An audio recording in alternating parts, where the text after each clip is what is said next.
Vatican releases cause of Pope Francis' death.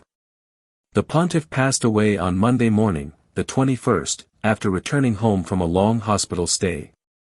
The Vatican confirmed on Monday, the 21st, that the cause of Pope Francis' death was a stroke and subsequent heart failure. This is what the Italian media had speculated earlier. The Pope woke up at 6 a.m. local time and was relatively well, after a busy Sunday of Easter rituals and celebrations. At 7 a.m., however, he began to feel unwell. Half an hour later at exactly 7:35 a.m., his death was announced.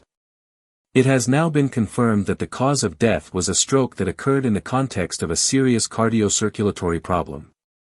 According to the director of the Health and Hygiene Directorate of the Vatican City-State, Professor Andrea Arcangeli, a stroke, coma and irreversible cardiovascular collapse caused Francis' death.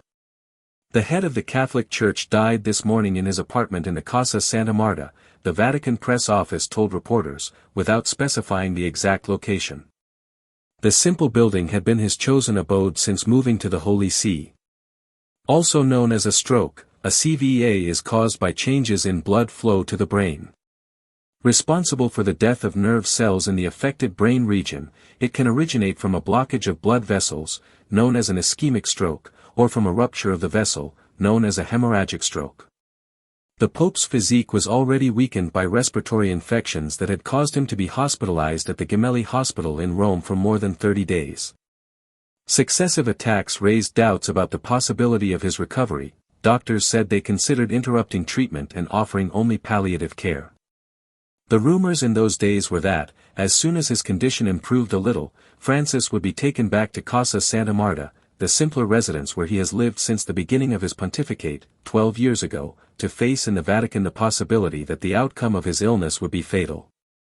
Before his death, he had spent 20 days at home after being discharged from hospital and had made few public appearances.